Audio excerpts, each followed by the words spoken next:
Hey guys, it's Malik Foster Travels here. So you're thinking about traveling solo to St. Martin?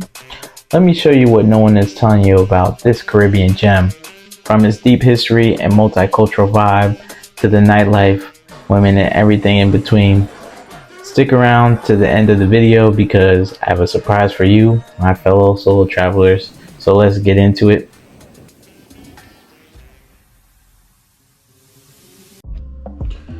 Before we dive into the food, nightlife, and the beaches of St. Martin, let's take a moment to understand the island's unique identity because its history is what gives it undeniable flavor and multicultural vibe. So long before the Europeans arrived in St. Martin, it was inhabited by indigenous peoples, first the Arawak people, then the more warlike tribe, the Carib tribes. These early communities were skilled in fishing, agriculture, and canoe building, like harmoniously with the land and sea.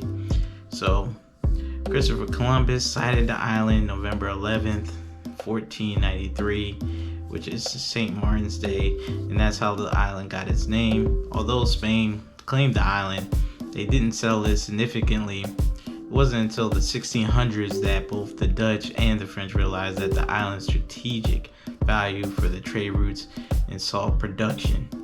And in 1648, the Treaty of Concordia was signed and officially splitting the island between France and St. Martin and the Netherlands, St. Martin.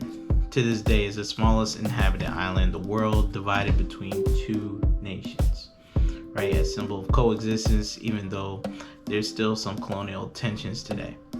So let's talk about the salt industry and slavery, right?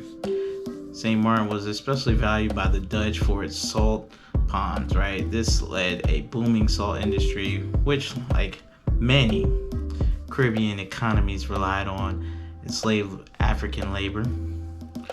The legacy of slavery deeply influenced the island's culture, music, sense of identity today. Right? Slavery was abolished on the French side in 1848 and 1863 on the Dutch side. Afterward, free Africans formed the roots of the modern population, but the economic and political struggles still continue well into the 20th century on the island. In 2010, St. Martin became a constituent country within the Kingdom of the Netherlands, giving it internal autonomy. It's now governing itself, with the Dutch government handling defense and foreign affairs. The French side, however, remains an overseas collective of France. So, modern St. Martin is a melting pot of Afro-Caribbean, European, Latin American, and Asian influences. You'll hear the English, Dutch, French, Spanish, and Creole in the streets. You have the carnival, nice cuisine, the music reflecting this dynamic and cultural blend. That's what makes the island so vibrant, right? And why does this matter for travelers?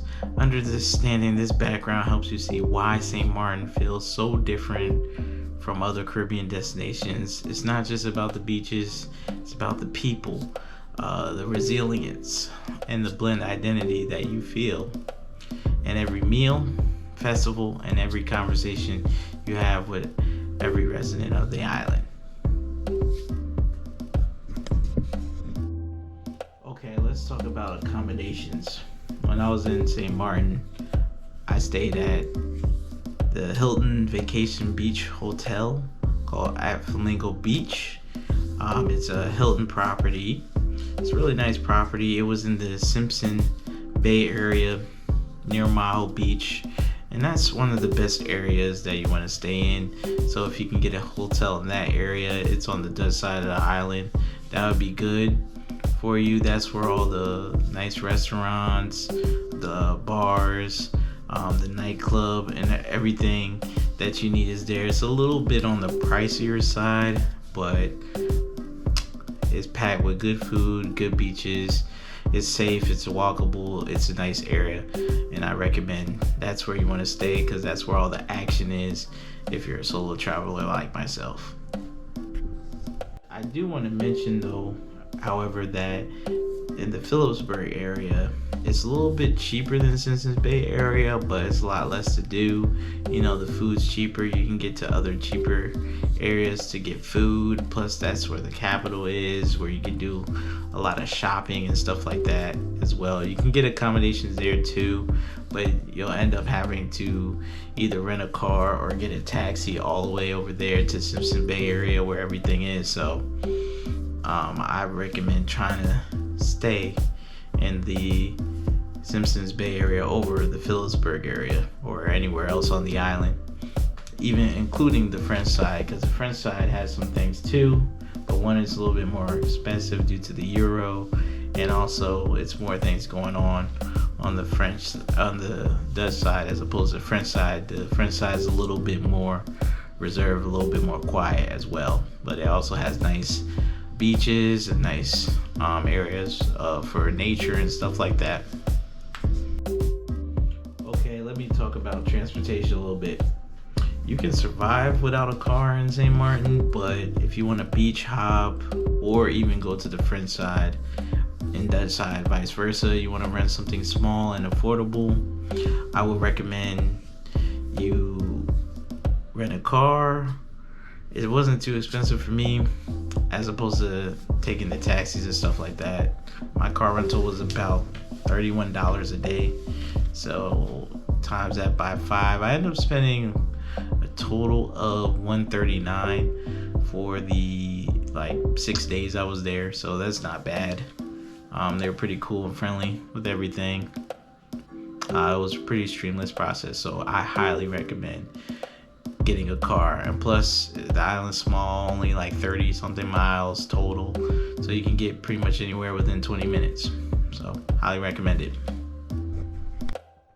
Okay, let's talk about some of the things to do in St. Maarten. Some of the top things to do around the island are, let's say, 1, watch the planes and take pics at Mile Beach.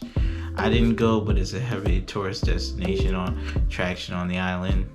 2, you can relax on some of the beautiful beaches around the island. Definitely did that. Mullet Bay, for an example. You can explore the French side of the island, which I found it to be more chill, relaxed, a little bit pricey because you do have to pay with the euro as opposed to on the Dutch side of the island where you pay with their currency, which is $1 equals 1.8 of their currency over there in St. Maarten on the Dutch side. So also next, 4, you can take the ferry to Anguilla, which is a nearby island that's not too far from St. Maarten, and I believe you can island hop to another one as well, or take a seaplane as well.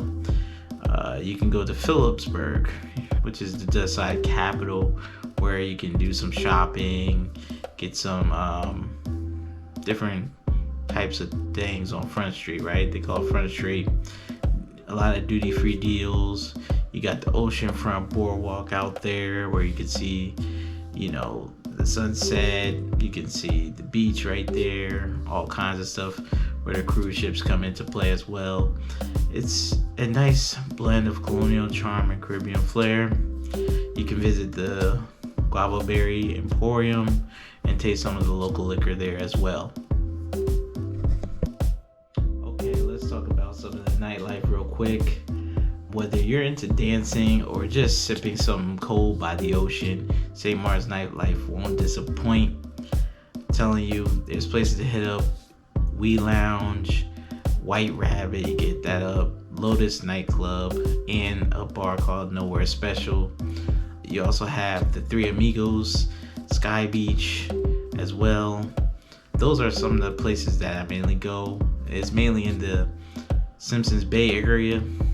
I recommend to hit up there, and I'll show you guys some highlights of the nightlife.